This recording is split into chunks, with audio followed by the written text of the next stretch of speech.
It's then we move on to Vendetta, which is just the best. Yeah, I love that show. Even Andy Lyon and Liam Styles is. It's like, it's funny. It's not that bad of a match. It's just the fact that it's so jarring that really fucks with you. Yeah, it's. I think it's everything. It goes against everything Mark said. One camera, live commentary, no referee. Yeah, I really should have refereed it, and somebody else should have commentated. Yeah, we mentioned that, I think.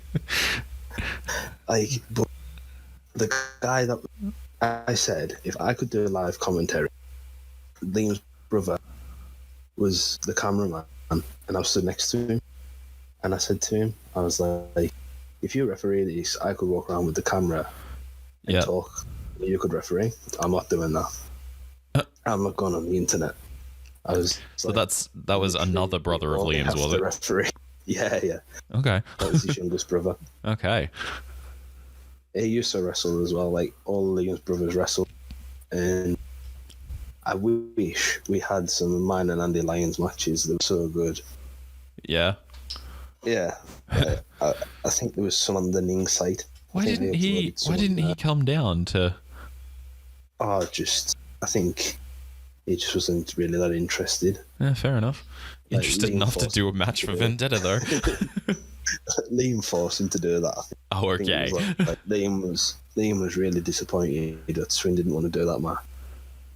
Yeah. Like, they started out having we all? I think Liam was so disappointed. Like, on the train back, he was just saying to me, like that's one of the reasons he wanted to quit, I think.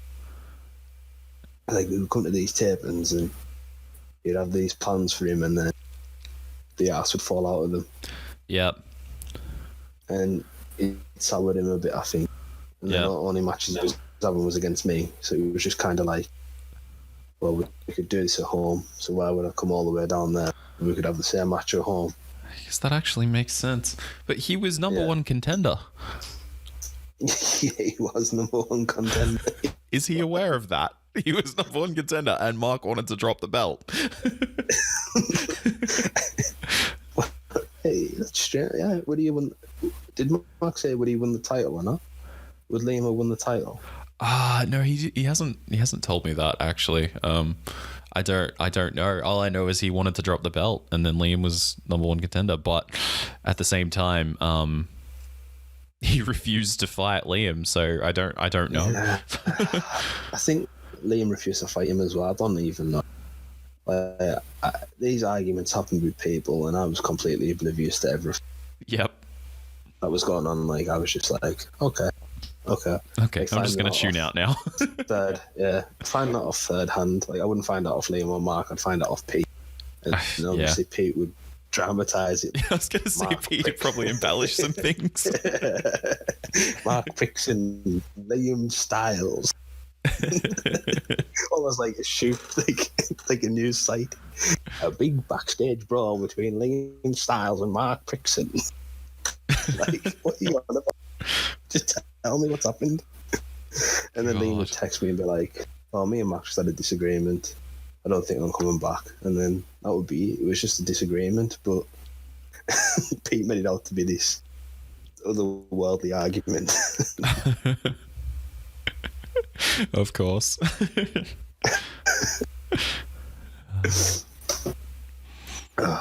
So if you've got any like as we're going through this, if you have any stories about anything that happened around this time, feel free to throw that in there. I was just gonna say about the Danny Hayes and the John Cena kid. That was probably the funniest one. Oh yes, how did I not say that? The most underrated UBW moment is look, it's John Cena. Look, it's John Cena. It was like a group of like Indian people were having like a picnic or something on the other side of the grass. Okay.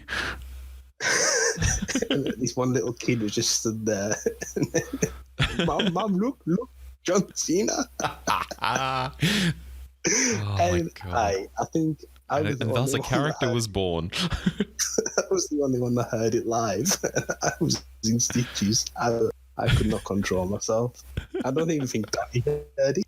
I don't even think Danny heard it till afterwards. I think I said to Danny, I was like, he called you John Cena there. And he went, I thought I heard something. It was like kid over there. Oh, the best moment. Well, because he was wearing a camo hat and camo pants. It was a good look. He changed after that, though. Oh, I bet. He went to jorts. Which is the same thing anyway.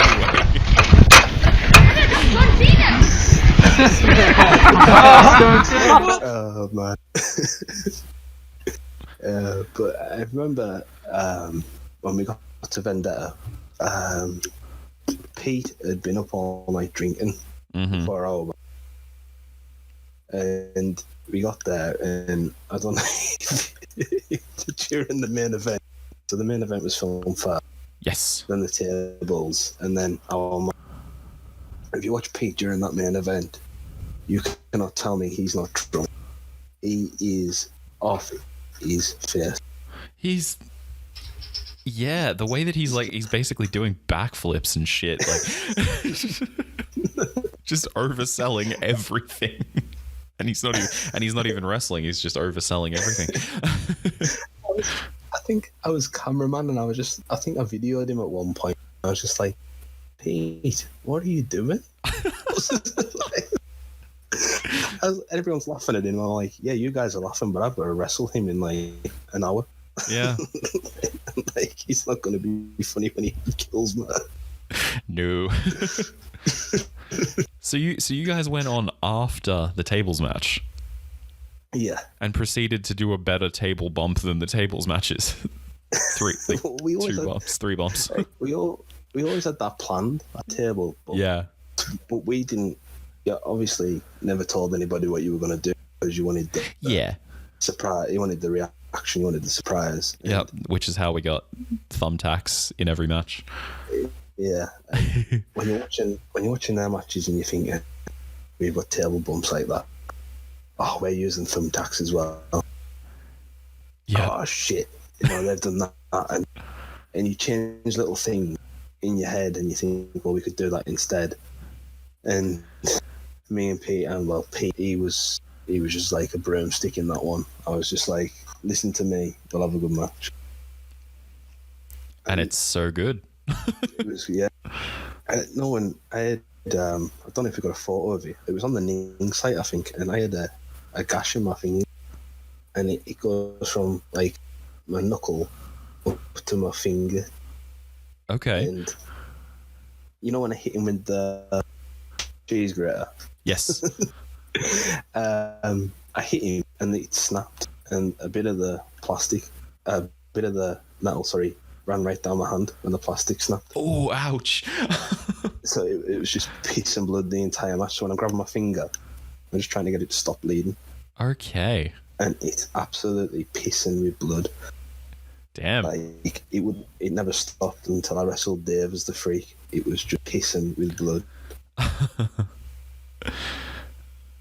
And I think that match with Pete is underrated a bit because it goes on the same show as them two awesome matches after it. It's just like, it's in a bad position because you got Liam and Andy Lyon, who they got slated, and then sort of like we warm everyone back up for their matches. I think it, like, if that had have been cut, I think people would have remembered you and Pete a lot more because it would have been the opener.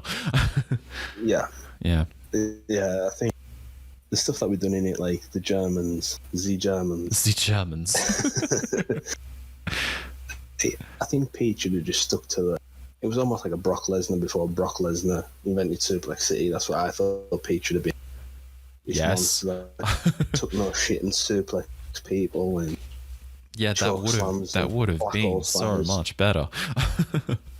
Yeah, and I think in that match we sort of done that. Yeah, that match is and also the match, the triple threat at Domination. That's how I thought that Pete should wrestle. Yeah, that was That's exactly what he should have been. He should have been a monster. Yeah. He should have just. And there's some bumps in that are just ridiculous that don't even get mentioned, like the brain damage onto the chair. Like, that's just so stupid. Like, I look at that. The chair of doom. How did I do that? Like, head drop onto a chair. And then that got a 2 count, and everyone thought it was the finish. And it was just like, whoa. Like, and the table bump, which everyone thought was the finish. Well, that was my idea of getting Pete over as a monster, because I felt bad beating him at recoil and then beating him again. So I wanted him to look. I wanted me to look as though I had to put everything in to beat him and make him look strong as well. That's that match certainly does that. Yeah. Yeah. And I will say again, like that Mark pointed it out. But I love the ref, quick. It's really good. Well, that's what I thought about. Like, I just want this match to be finished with. Is he going to still get up from there? And then when he does, it's like, I think even my face, it's just like wide open gasp. I grab my head, I'm like, oh my God, like, what am I going to have to do? And then I throw the hissy fit, throwing the chairs. I'm like, what am I going to have to do? And then I thought the F5, I thought that's the finish. The F5, man. That's what started it. And then it's like, he kicks out of that. And then the ladder. I wanted to do a 450 splash. I'd done one before. Yeah. Very many years ago, and I thought, Pete, if I hit it, I was like, it's going to be the best remembered thing ever. Like, it will remember on my. Like, I'm going to hit this 450, and that's going to be the win. Oh, that was going to be the finish. And then bang, right on the top of my head. And then I just remember thinking, I'm going to have to climb back up. I'm going to have to hit an elbow drop now. And everyone's going to think I'm a bitch, because they're going to think I went for a swanton. I was like... Yeah, the way that you put your hands is kind of like, 450, I can see that, yeah. I put my hands up and I was just going to swing, and then as I jumped up to do it, the ladder just folded, and then obviously I just those fucking ladders. And then I hit the elbow. I'm sorry, I hate you. Yeah. Just random. Oh, it's so good. And then you hug it out, and then we get the best low blow that I've ever seen in my life. Oh, it's so good. How good is Swin? How good is Swin? Even his low blows. Oh God, he's so good. Whatever happened to him? I don't know. No one knows, apparently. He disappeared off the face of the earth. I wish I could remember where he lived. In Preston, supposedly. Yeah, I stayed at his house. Yeah, I do need to hear that story. We'll get to that. That's just before Domination. Just before Domination. So it's after this. Yeah, after this, actually, isn't it? Okay. Well, we'll talk about the rest of Vendetta, I guess. Yeah. Such a good match. Such a good like 3 matches. Got the 2 out of 3 tables, which everyone freaking loves. Yeah, that's a good match. When we were watching that live, that end table bump is just so good, and the fact that they botch it first and then do it again, it just makes it even better. Yeah, I really like that. I think it adds to it. Yeah. Yeah. It didn't need to be cut. It was like Danny was just like, "You're going through this table, and you've got no choice." Yeah. so they defied him as like, this guy's real. Yeah. That means business. Yeah. Really, really good. I love his power bomb as well. The first fall. Oh, that's good, didn't you? Forgot about that. The only thing I would take out of that is the world's worst worm. Didn't make any sense. It's sort of I talked about that. I talked about that as well. How it sort of takes away from it, but then it doesn't really. It's like it's weird. That's something you should have done as the freak. You should have done that as the freak. And yeah. left the... Yeah. That yeah. Speaking of this taping, I guess as well, that match with you versus the Freak is hilarious. It was just so like, who can wrestle the Freak this time? That was sort of the thing. Like, who wants a squash match with the Freak? And I thought, well, I will. And I was a big fan of Delirious. Yep. And I was, what was his name? Mbis. Oh, he wrestled Delirious with the mask, the funny mask. No, I'm not sure. Mbiso, something like that. No idea. Comedy wrestler, and I was watching him and I thought me and Dave could do something like that. It would be really funny. And the bit at the start where he brings me the drink and he puts him on a ladder and I tip my drink over my shoulder and act like I've drank it. It's just little things like that. It's just like, whoa. The like, riding him. Stuff like that. Riding him like a pony. It's breakdancing. Doing the break dancing and stuff. So like, that's the sort of thing that I wanted to do with the Freak. Like, people were just squashing him and it was just like, yeah, where's the fun in that? Yeah, I sort of wanted it to be like, well, Jonny knows that he's got him where he wants him. Yep. And then that's when he catches me with the DDT and it's like, is he gonna beat him? He's gonna no. Like, yeah, no. But it's stuff like that. You need to keep, obviously, like, you don't think about it when you're doing it, but you want to make people guess. Well, Freak was so fucking over as well. It was like, yeah, let him do more stuff. Yeah, like, people didn't think, no, it was Dave either. Like, I think some people did, and then some we could only speculate. I've said this to Dave. Like, we could only speculate back in the day. It's like, I think it's Dave. When you put the mask on, you would just think, who is that? You wouldn't. And he wrestled a completely different style. Yeah. If you come to a tape and you didn't know he was just dressed as the Freak, you would think, where's Dave? Yeah. You wouldn't think, oh, that's Dave. You just couldn't tell. Yeah, it's crazy. Oh, I think I wrestled Liam on a taping as well. Yeah, the recoil match where he became number one contender. Oh, yeah. With Insano's god-awful commentary. He sent me that. He's like, oh, I've put the recoil online, like Mark said, and I hope you like it. And it's unwatchable. It's so bad. If you go on and mute his commentary and watch the match, it's so much better. Yeah, I might have to do that because it takes so much away from the match.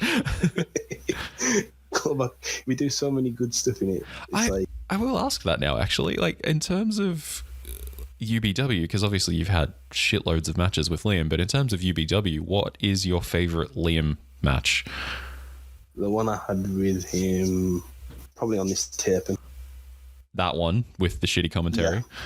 Yeah. Okay. And unfortunately, the commentary lets it down. All right, but I will go back and watch it on mute. Like, we do some, like, German suplex. There's the half. Because there's actually like a heel, like he's working heel. Yeah, it's like he's got character in it, and the whole thing was meant to be Liam Swin was meant to be this new faction. Yeah, and Swin's half Nelson on you at the end of that is, oh my fucking god. I can only get so erect. It's honestly that, and it honestly was that good of a bump that when I got back up for the Styles cutter, I usually head drop that, and I couldn't head drop it because my neck was that sore. Oh Jesus! Like, I head dropped and I was just like knocked for 6, and I was like, I'm gonna have to take a Styles cutter now. And Liam didn't even give me any time to like sort of set myself. Think about it. And he just dragged me down, and I was just like, I usually head drop this, and I'm just gonna have to take a normal bump. And I felt so. I was so disappointed that I couldn't head drop it as well. Like 2 head drops in a row would have just been so good, but I just decided couldn't do it. No, my neck would be. I think I would have been Masawa before Masawa.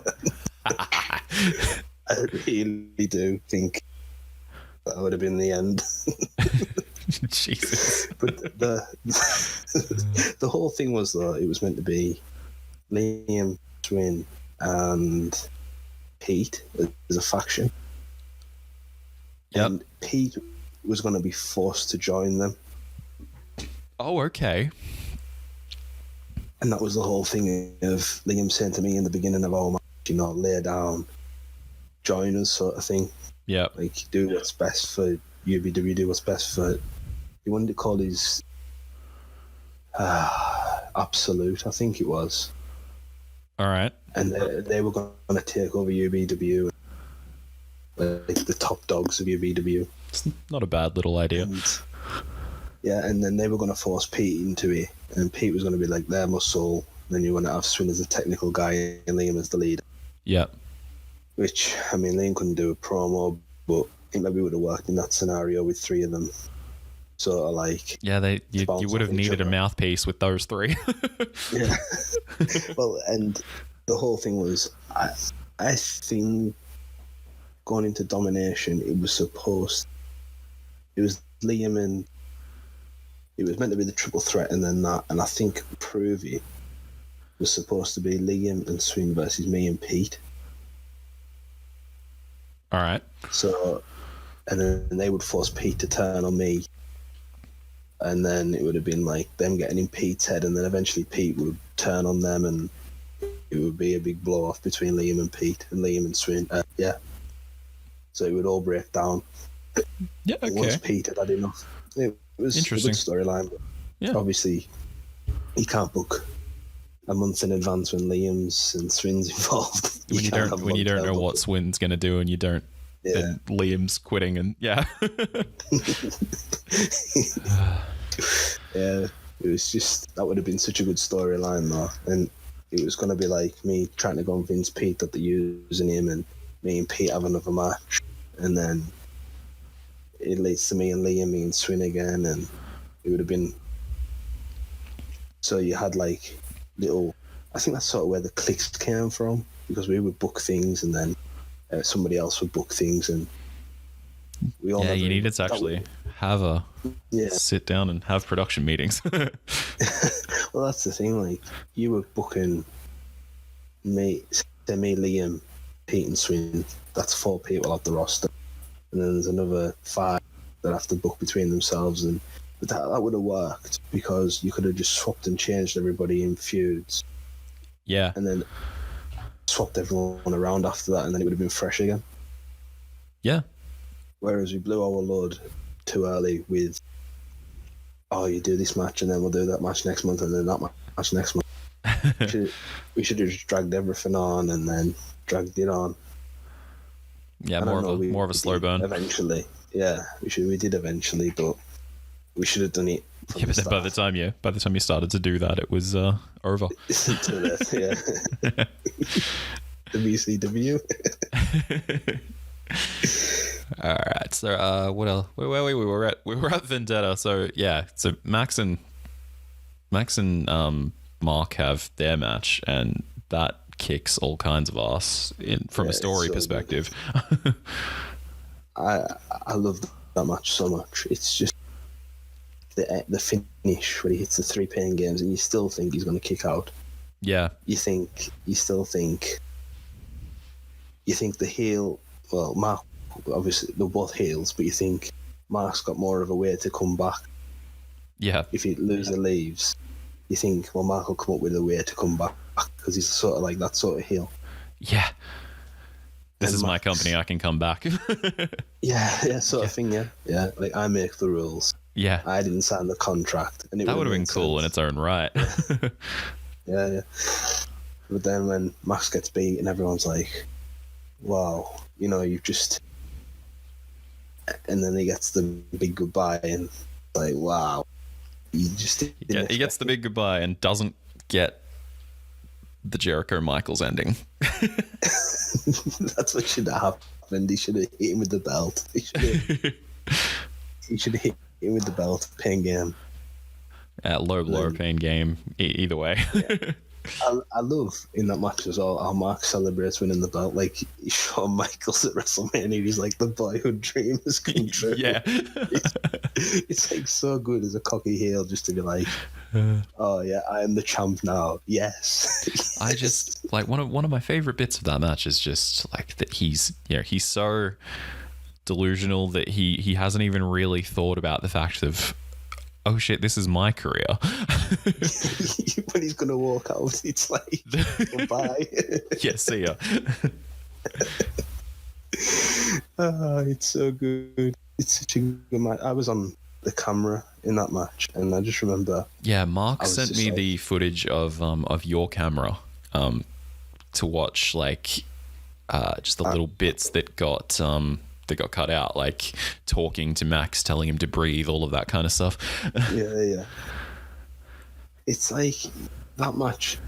I was marking out, and then I think that's why I didn't do much video on, because I would always mark out. I was better in the crowd. So I didn't interrupt the, like, oh, you don't want to hear that on the camera every 2 seconds.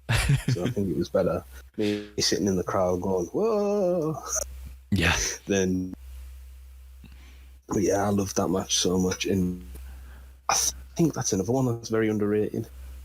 Like, I know everyone loves it, but I still think it's underrated. It is a bit. The one that gets the praise from that show is the 2 out of 3 tables, and it's, for me, it's the difference between, like, there's a bee, like the one I said the other day was, it's like there's a bee's dick between them, and that bee has a micro penis. Like it's so close. It's so good. It's just so hard to like choose between them. But at the end of the day, I'm like, I come to wrestling for story, and that's like primarily, I think, is where I go, and yeah, that's why it's slightly got the edge for me. I know Mark says his match with Josh Crusher J is the best, but I think his match with Max was the best for me personally.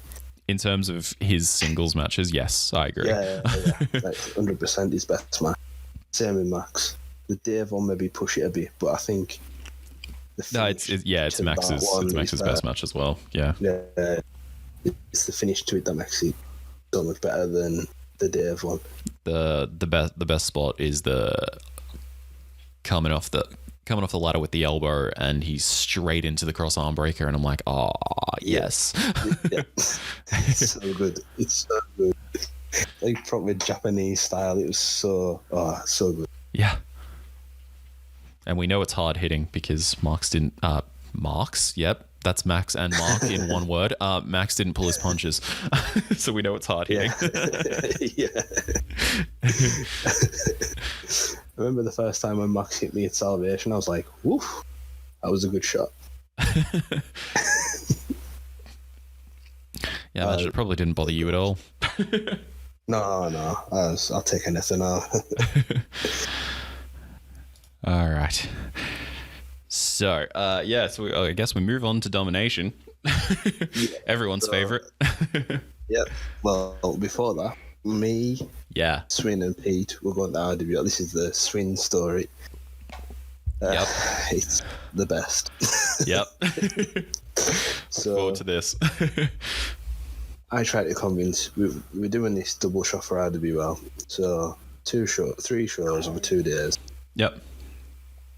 We sort of get the build to the show, and I'm saying to Pete, we'll share a hotel in Preston, go there to the RWL show, and the other show's in Preston, where we got the ring and everything. Yep.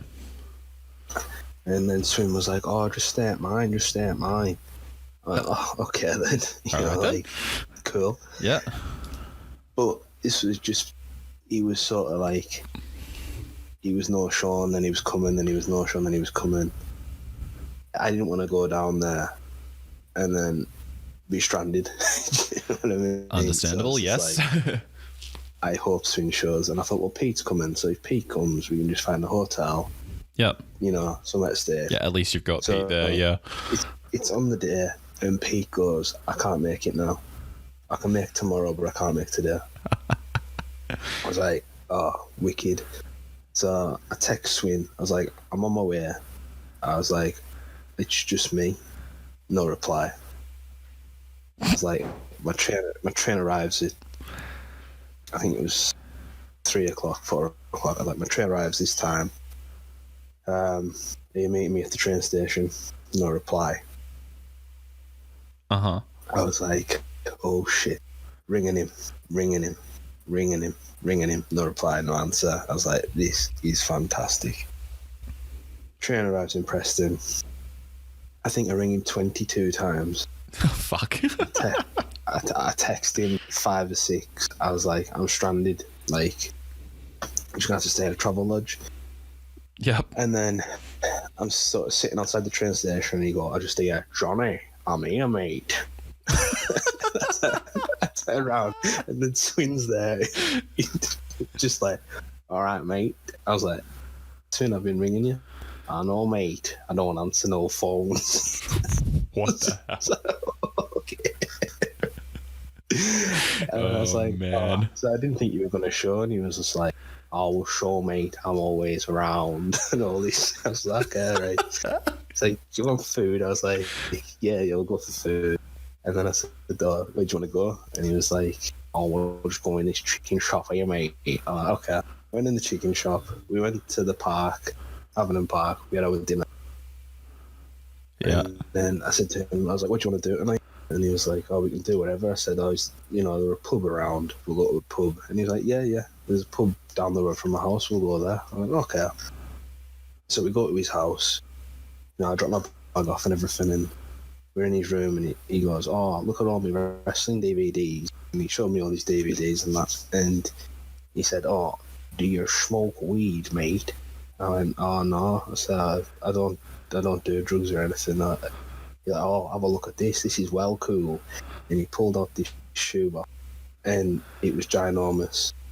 And he pulled out of it, I'm not even joking, a pillowcase of weed. It was the biggest thing I ever had. Like, if he got caught with that, it'd have been doing a 12-year stretch. Jesus. It was like Bob Marley had been reincarnated in Swinn's bedroom. Wow. I went, where did you get that from, Swin? Oh, me and my mate grew some plants, and this is my art. I was just like, all right. And you know when you think you know somebody, and then all of a sudden it's like, oh, wow. yes. Yep. And then he was like, oh, we'll go to the pub then. And we were in the pub and we were drinking, and he pulls out a pound coin. I buy him a drink. And Yep. I pull out a 20, and he goes, what do you think's worth more? He pulls out a pound coin and he goes, this pound coin or this £20 note? And I said, well, £20 note's worth more, Swin. Well, that's just paper. This is silver. And he taps it on the side of the bar. If you would melt this down, it will be worth more than your little note. I was just like, oh, yeah. He was like, yeah, right. That's just what the government wants you to think, that paper's worth more than gold. Fuck me. Okay. So the more we were drinking, the more I was listening to his sort of like aeroplanes were flying over and he was going, them things in the skies there, those are chemtrails. Those are controlling you right now without you knowing. My God. So the government are controlling me via and he was like, yeah. He's like, what do you think they are then if they're not chemtrails? I was like, probably smoke from the engines. That's what they want you to think. That's what the government says it is. Oh, okay. Oh my God. Some of these people that he knew come into the bar and it's like last orders and they go, are you coming back to our house, Swin? We'll have a house party. You go and bring some of the good stuff and we'll have a house party. And they were all looking at me as if to say, well, who's this guy? Who's this big long-haired guy that we've never seen before? And they were like, you can bring your mate as well. I was like, oh shit, it's gonna go down. And it was the craziest thing. Like, we were just sitting there playing poker and drinking whiskey, and we went back to Swin's house. He needed to get some of his stuff, and he said to me to go in the garage and wait So I went in the garage, and then his dad come in for a beer, and he was like, "Oh, grab yourself a beer, lad. Has Jonathan not told you to get a beer?" I went, "Oh no, have a beer, lad." And we just stood there talking. Come down. We're going round to Ryan. I think his name was Ryan as well. He was like, "We're going round to Ryan's, dad." All right, no worries, Jonathan. I was just like, this is surreal because we never knew Swin like. Do you know what I mean? Yeah. Swin was always so elusive, and then I was talking to his sister, I was talking to his mum, I was talking to his dad, and it was just like, what? Where does this come from? And then we played poker around his mates up for hours and hours, drinking and that, and went back to Swins and had to sleep. And I had my alarm set for 10 o'clock, and we got back at his at 6 in the morning, 6:30. And I woke him up and I was like, Swin, we need to go and meet Pete at the train station. No answer. Swin, we need to go meet Pete at the train station. I heard you. All right. I was like, Swin, we really need to go meet Pete. And he goes, oh, fuck, can wait. I need to sleep. All right. I was just like, wow, where did that come from? Wow. So he was really all over. He was really annoyed. He was really in a bad mood. Pete showed up and he was fresh faced, and I was dying. Swin was dying. Swin was worse than me, and Pete was just annoying him. Just doing Pete things. And then I started having really bad farts, like really smelly farts from all the beer. Yep. And I kept on farting, and Swin kept on going, if you fart one more time, I'm going home. If you fart one more time, I'm going home. I tried to walk away and do silent ones, but the smell would drift back and he'd go, you farted again, haven't you? You farted again. He's like, I'm not wrestling you with an ass like that. And then so I was laughing. I couldn't stop laughing. He was just making me laugh so much. And then he done his typical thing. He was like, oh, I just need the toilet. Right? He said, I'm going to go down to this pub and use the toilet, because we went outside this venue to open up to go and use the ring. Yeah. And he said, I'm just going to go and use the toilet. And then he never come back.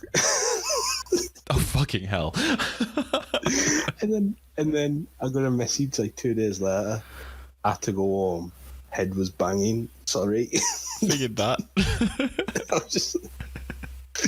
How long did it take you to before you realised he's not coming back? 25 minutes. Yep. Yep, I was fair enough. There and I was like, oh, he'll come back. He'll come back. He'll come back. He's not coming back. He's not coming back. Wow. That's so good. I can't even remember what Pete was doing to annoy him. I think it was just a little thing. Just saying about TNA. Stick your TNA up your ass. TNA is shit. Who watches TNA? Oh, wow. But it was just surreal because nobody knew anything about Swin, and then all of a sudden I was in his house talking to his dad, and it was surreal because nobody knows anything, but I stayed there at his house that night, and it's weird. Yep, okay. It's just it's so good. Should have done the conspiracy theory gimmick, but that might have been too close to home. Oh, he wouldn't have done it. He'd have thought the government would have seen it and been onto it. Okay. Oh, yeah, that's great. But I think somebody said that should be his gimmick, where he's like, it's a conspiracy theory that I'm not the champion. If the government doesn't want it. And then obviously we get to Domination from there. Yeah. And then he's in the scenario I was in, where Pete isn't answering his phone, and he's lost and left on his own.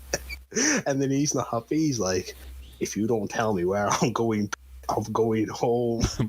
Getting on the bus and I'm going home. That is it. And I just remember I was just like, I was crying. It was so funny. I thought Swin was the funniest guy. Honestly, just the things that he used to say, like, just come out with like. It sounds like it, yeah. Like, we were planning that triple threat, and we were having like, oh, we want to do this, and this. And Pete was like, I want to do this, and Swin was just like, you'll listen to us, Pete, and that's final.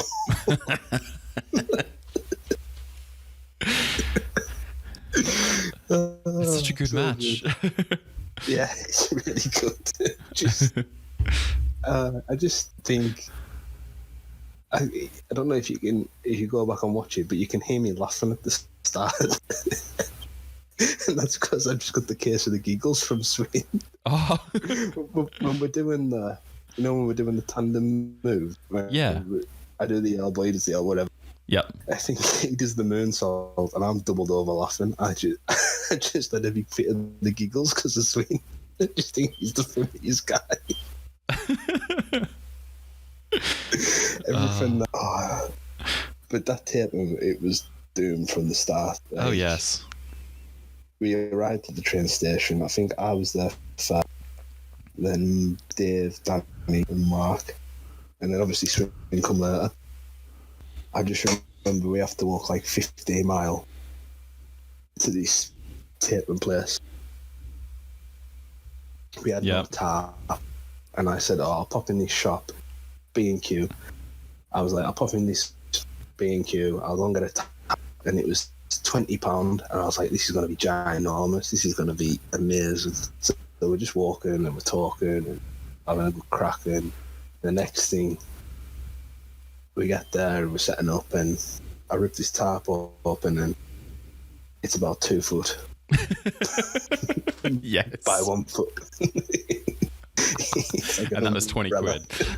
Fantastic. It was like an umbrella. I was just like, oh my God. And I think the only thing it was used, somebody sat on it when the matches went on. I think somebody put it down like a picnic a blanket and sat on it.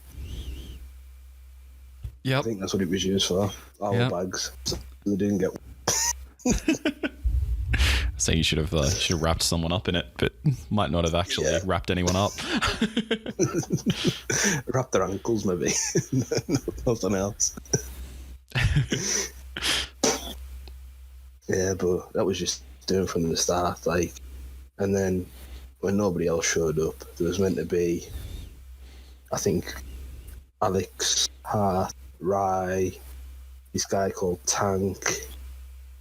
Oh, Alex Hart and Rye were meant to show up on this thing. Yeah. They were TBW. Oh, actually, I do have to wonder, do you have the answer to why the fuck Pete booked the show for a Wednesday? This is the biggest mystery ever. Was it the school holiday? Oh, okay. Could have been the school holiday. So he thought, because a lot of there was a guy called Laurie that wanted to wrestle. Alec, Rye, and Hunter. It was Hunter and Tank. There was 4 of them from TBW. Okay. Them 4, they were all like 16, so it would have been sort of like everyone's off on a Wednesday, whereas a Saturday would be the only day that everyone can make it. Yeah. Usually. Yeah. Okay. So that actually does kind of make sense, and then no one showed up anyway. Yeah. So I think Pete was like, well, we want to accommodate people so they'll come. And then all of a sudden it's like nobody come anywhere, only K-Bar. Yep. So, at least you got K-Bar. Yeah, at least we got K-Bar. And then Ryan and Alex eventually. Yeah. Well, they got there eventually. But what really annoyed me was, like, to get them to come to us, we went to TBW. A lot of people don't know that. We went, me, Swin, and Pete were a trio in TBW. Oh, wow, okay. Yeah, I think none of the footage exists now, but I wrestled. I wrestled, I think, Rye under a mask. I wrestled Alex and I wrestled Hunter. All right. And I think Pete and Swin had a tag team match with Alex and Rye. It was like we done that, and then they were going to come to us, and then they never come to us. So that was before Domination. Yeah, that was before. I think. Yeah. Okay. Maybe the week before. Huh. All right then. Yeah. I think that was a Tuesday. That got taped on. Yep. Okay. Yeah. It's kind of cool. Then they no showed us. Which shock.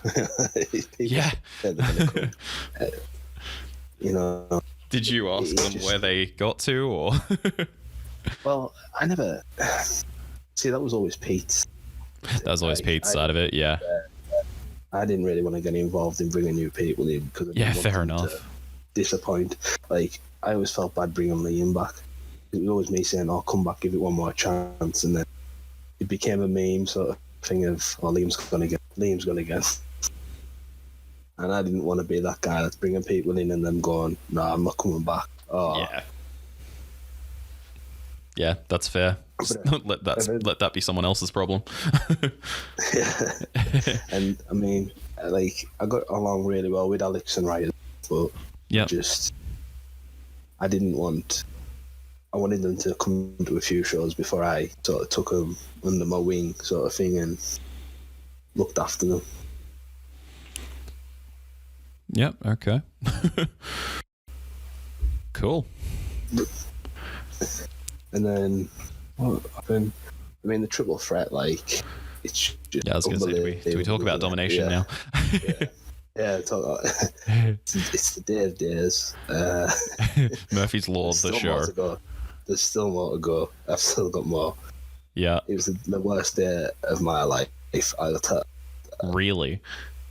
Yeah, one of them. All right. Well, it was another tape, and then I have to set off at 6 a.m. for as well.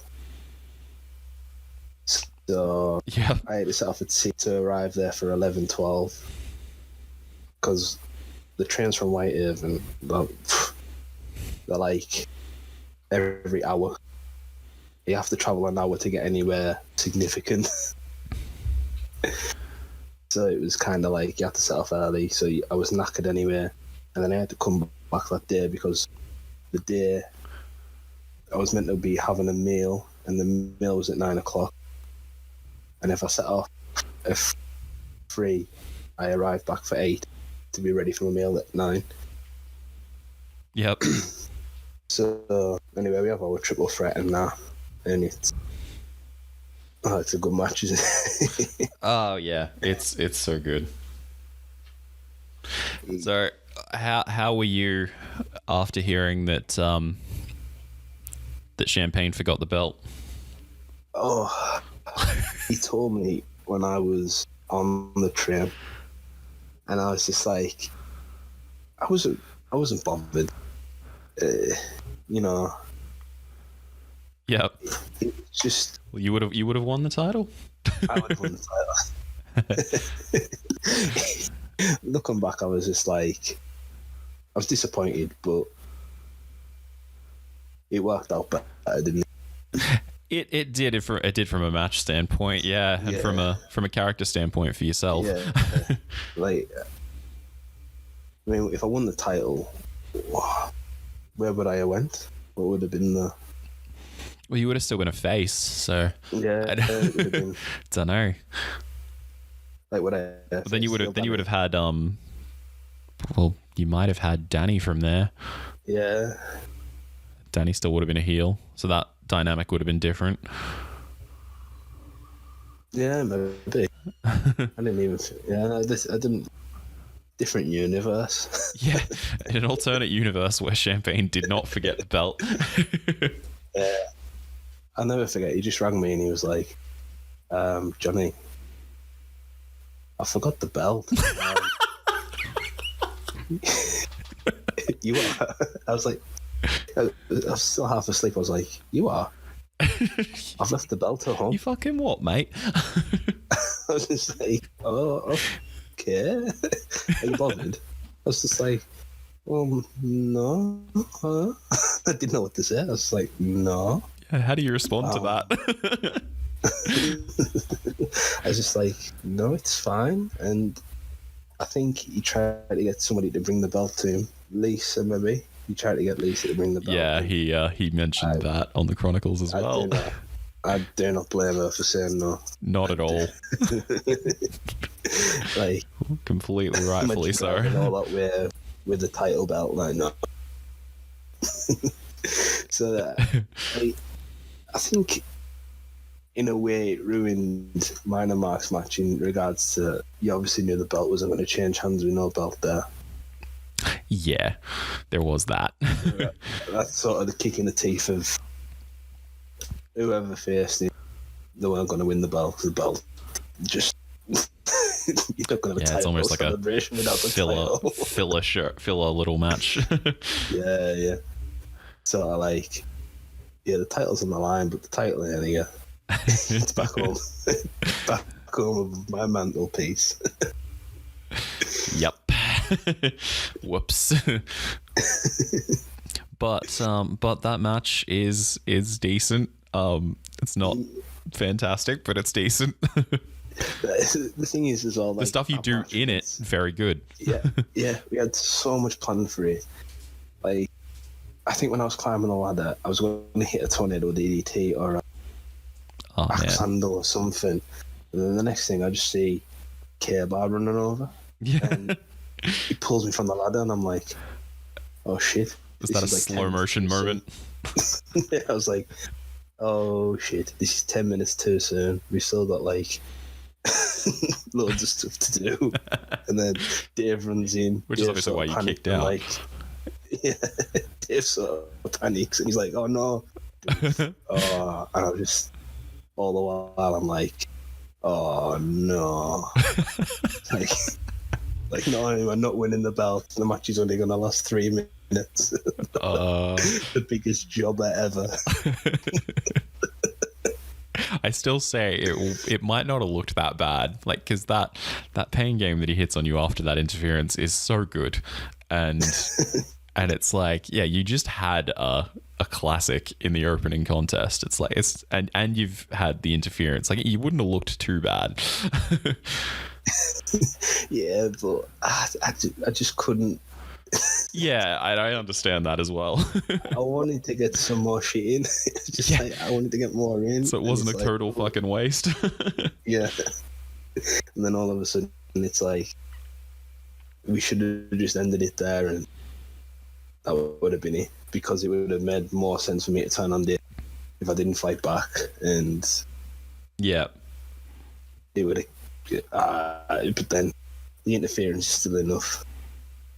Yeah. But then it didn't make any sense how I didn't go for K-Bar either.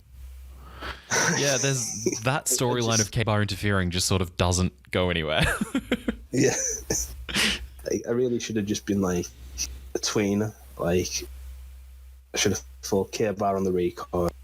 He maybe could have beat me, and that drove me to the match with Dave and punting him. And well, the best tweeners have a finisher that they hit out of nowhere. So like that would have been pretty cool, having you just come in and super kicking everybody. Yeah, that would have been good, and it would have made sense. But then I couldn't have been a total cocky prick if I was a tweener. I couldn't have been this like cocky guy, and then all of a sudden I'm facing a heel, and I'm like, oh yeah, I'm cool. Look at me. I just told you all to piss off, but now I'm like, yeah. Yeah.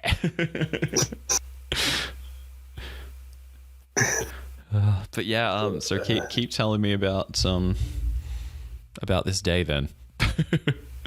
So then I had the meal to go to, and then we were going to film Provy, and I remember me and Dave went out a match of Provy, and I said, yeah, we'll film our match, because Dave had to go as well. I think Dave left 2 hours after I did. That's such a good match. Yeah, that's my personal favourite out of everything. I know everyone likes the knockout match, but that is I think it's so good. It's just like a wrestling match. It's a really good match. I mean, for me, it's number 3. I love the fact that it's just like it's like a back and forth actual wrestling match. Yeah, and there's no bullshit. There's 2 men fighting to be the best. Yep. And then all of a sudden, Dave's better, and then I can't take that. And then it's just a kick to the nuts and a punt, and everything about it is just like perfectly sort of built to the next show, which we thought that was a free preview. So to put that on Recoil, we were like, where are we going to go from there? Like, you know, just had this absolute banger. Yeah, and no one's going to watch it because it's on Recoil. No one's going to. So I left, and I didn't think the taping was that much of a write-off. I was like, oh, well, you know, at least we got 2-3 good matches filmed. I filmed a few promos. I'm a heel. It's whatever, you know, it's all good. Yeah. I get to the train station. I'm waiting for my train. I think I was there about 5 minutes, and then an announcement comes over. All trains are delayed because somebody has jumped on the tracks and killed themselves. Oh, jeez. And I was like, oh my God. They were like, it will be a bit of a wait. Yeah. Yeah, so I think it was 2 hours I was sat there. They held the train there 2 hours, and then I got home at 11 o'clock at night. Oh, fuck. And my girlfriend at the time was not happy. And I think that's the reason we fell out. Oh, shit, okay. But it's all good. It's all good. It's all good. Domination led to a breakup. Yeah, it's fine. That's just out of nowhere, like something like that. Yep. No, that's crazy. Yeah, and then I thought to myself, well, I could have just stayed there another 2 hours, and then maybe stuff would have got filmed. Yeah, but I wasn't walking. The train station, honestly, it was 5-6 miles away from where we taped. I just remember trekking for ages, and obviously I'm taking Pete's directions as well. So I'm lost. I'm the way I found it, I basically followed the trains. The sign said train station this way. Yep. And I just followed them because Pete got me lost. I ended up in this estate, and there was a woman on the corner cooking a curry in a pot in a wok on the corner. All right. And I was just like, well, where have I ended up here? Like, it was absolutely insane. Did you ask her, where the fuck are you?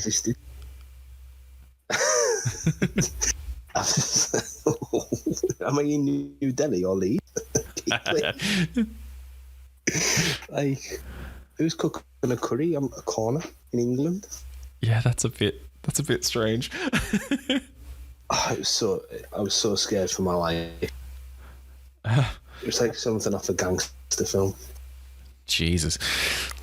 Yeah, I thought everybody else had it bad. Well, there's more to it. At least I go home. Yeah. Them lot were all stuck in that field with food poisoning and yeah, all the rest of it. Cold. Fuck. Yeah. At least I was on my way home. Yeah. Well, there's that, yeah. I just remember like being so hungry as well. And obviously I didn't eat before the meal. And then when I realised I wasn't getting back for the meal, everything was on the trains and stuff. And I was just like, oh. Yep. It was so bad. And it was a really hot day as well. And it was awful. I don't know how them guys stayed over. Looking back, we should have got a hostel. And all of us should have just stayed in the hostel. Yeah. Cheap little hostel, and then... Yeah, not a bad idea. Then no. we couldn't have done that. Hindsight. Because we thought there was about 50 people showing up to the extravaganza. Well, that's it, yeah. So, like, you didn't want to... he didn't want to like, oh yeah, we're staying in a hostel, but you guys are staying in the field. Yeah. The superstars are staying in a hostel, but you guys have got a tent and some ground. Yeah, I can't imagine that going over well. No. So, just on Domination, do you find that that Freak versus Goo Goo Boy is the worst match of all time? It can't be the worst match of all time for one reason. That ladder bump, that ladder spot, it's just it's comical. Absolutely great. If that was on you being framed, it would £250 straight into somebody's hand. It's so funny. Oh man, it needs to be on Fail Bible. It needs to be on YouTube. It needs to be immortalized as the greatest thing. It's just like the Freak doesn't say anything, and then it's just the lad hits him and he goes, "Oh."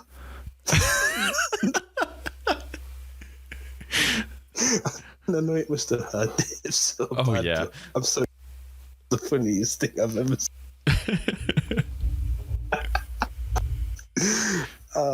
And it's not a bad match. No, it's comedy. Yeah, you can't have a bad match when it's meant to be fun. No, it's the serious ones that are meant to be good that are crap. Yes, crap. Yes. When people are really trying and it's really bad, that's when it's bad. Yes, when definitely. People are just having fun. It's like you can't have a bad match when you're having fun. No.